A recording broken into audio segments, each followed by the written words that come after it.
Hey guys, welcome to Micah Tech, where we talk about technology and spending money wisely. Today, we're doing a video about the Apple Watch Series 7. Now, why are we doing a video about the Apple Watch Series 7, you may ask? Well, believe it or not, since we started the channel about a month ago, this has been the most requested video so far.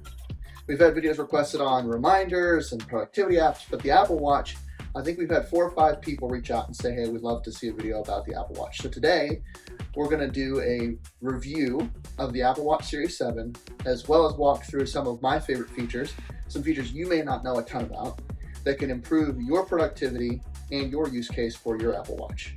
Let's get started.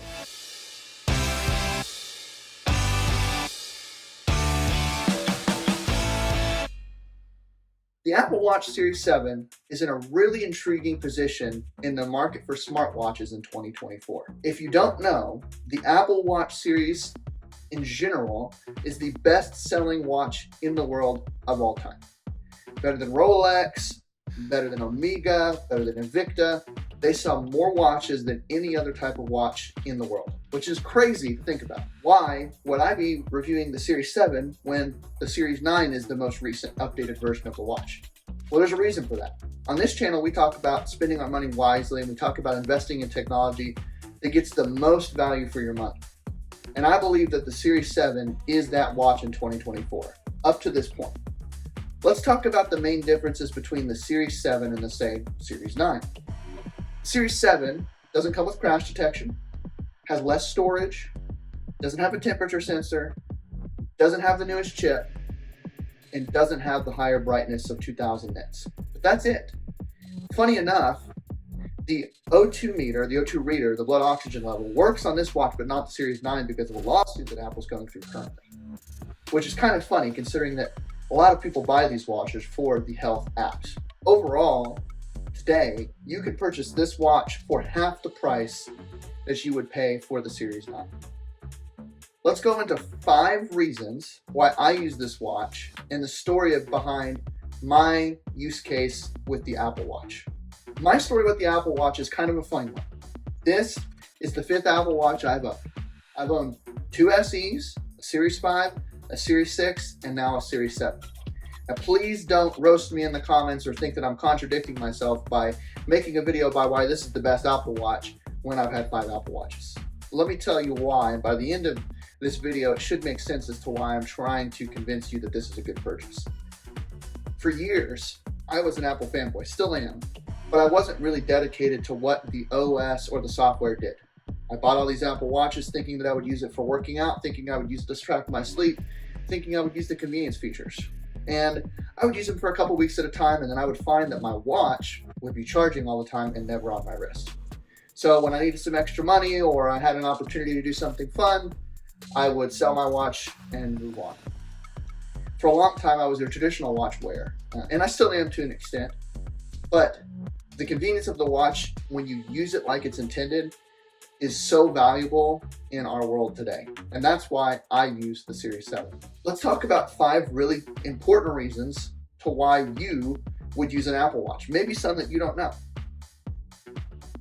Everybody knows that the Apple Watch is great for sleep tracking. Now, there's been many videos, and I can link some of them down in the description, comparing sleep tracking apps like the Apple Watch or the Samsung Galaxy Watch or a Fitbit, or even an actual paid sleep study, comparing how much sleep you actually got, what sleep stage you're in, etc.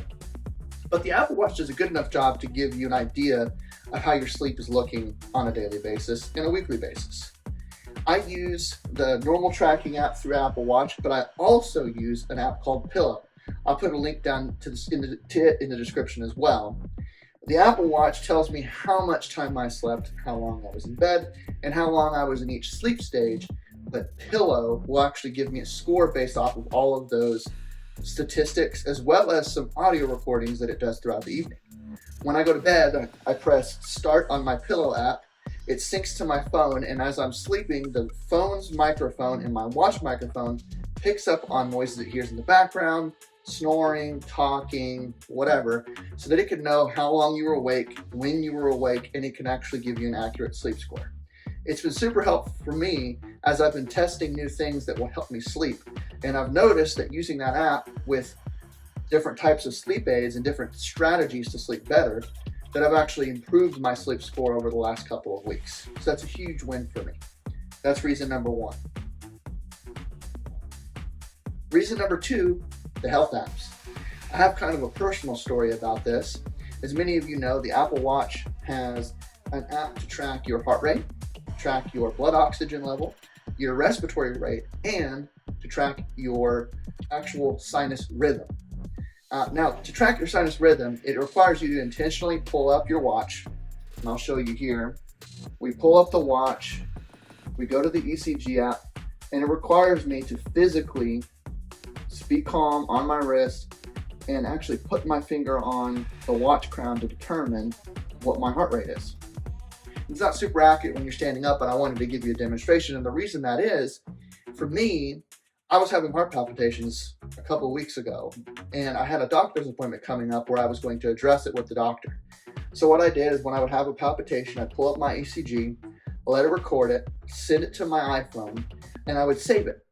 So when I went to the doctor, I pulled up 3 or 4 different ECGs that he reviewed, and thankfully, upon his review, he didn't discover anything that was out of the norm or something to be concerned about, which was a really big peace of mind to me. But on top of that, we have the new Vitals app that came with watchOS 11 that will track your respiratory rate, heart rate, blood oxygen level, and I believe sleep total to give you a vital score. And as it tracks it over time, it will tell you if any of your vitals are out of rhythm. Maybe your heart rate's higher one night than it normally is, or your respiratory rate's lower than it should be. It gives you an idea to look, what happened last night that would have made me feel that way? Maybe I'm getting sick. Maybe there's something wrong. Maybe I need to go to the doctor. It's a really nice and useful app that's only available in watchOS 11 that I think is super useful. Those are health apps, guys. Super, super, super helpful. The third thing we're going to talk about is customization and the watch face editor. We'll get into this as we get to the last point, but for me, customization on my watch is probably my favorite thing. Choosing what color I want my watch face to be, what actions I want to include on my watch face that will help increase my productivity throughout the day. And so for me, on my watch face, I have 2 separate watch faces, one for during the day and one for in the evening. My daytime watch face shows me my battery level, gives me a quick action to call my wife, shows me my medications and when to take them, and has a timer for if I need to set a quick timer for feeding my son or running an errand or whatever.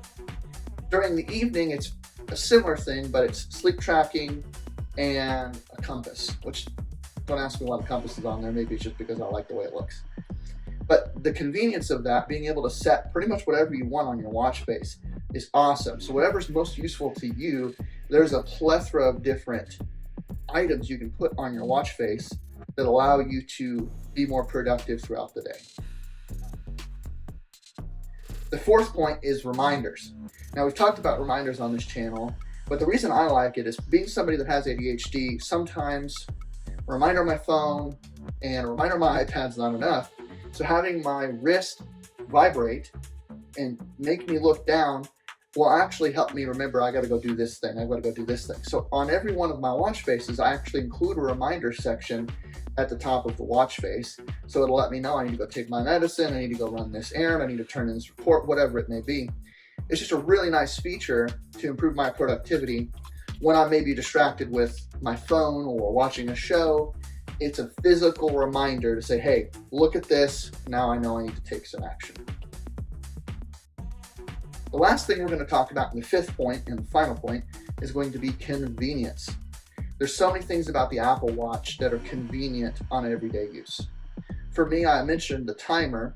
When it's 3 o'clock in the morning and your newborn's hungry and you're walking like a zombie, you need to have something that can help you out and whenever you're that tired. And if for anybody who's watching who has kids, you'll know that being up at 3 a.m. sometimes is the worst. But when I warm up my son's bottle, I set a timer on my watch.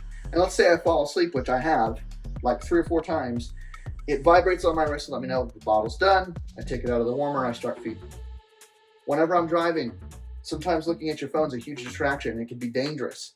My watch will send a vibrating notification to my wrist to say, hey, we're turning in 250 feet. Hey, we're going to be merging into this lane in 500 feet. The phone will speak it to me through my car, but the watch will give me a physical tactile reminder. In addition to that, there's so many other awesome things you can use with the Apple Watch for convenience. For me, I have my medications on here, so it reminds me when to take my meds. You can put a compass on there to see which direction you're going, so if you're hiking, the compass is super useful. But overall, it's just a very, very convenient thing to have on your wrist. But just like I've said in previous videos with previous things we discussed, like the iPad mini and reminders, if you don't use it, you're going to lose it. And a lot of people I know get the Apple Watch, never use it, and they think it's a bad piece of technology. It's only as good as you will let it be. So to transition to the conclusion, guys, I think the Apple Watch Series 7 is the way to go. You get the same face sizes, you get it for half the price of the Series 9, and you get all the modern features I've mentioned in this video that some of the previous generations didn't include. The Series 6, a little bit smaller than the Series 7, doesn't have the same features or the same chipset that the Series 7 has. And the other really awesome reason to get a Series 7 is that it's still supported on the most recent version of watchOS and should be supported for at least another 2 or 3 years. If you're looking to get an Apple Watch, guys, I would go and get the Apple Watch Series 7 today. We're growing quickly. We're over at 53 subscribers now in the first month. I'm super thankful for you guys paying attention and engaging with my content. Please let me know if you'd like to see a more in-depth video on the Apple Watch. I'd be happy to do a deep dive into some of the features that the watch comes with. You guys have a blessed day. Goodbye.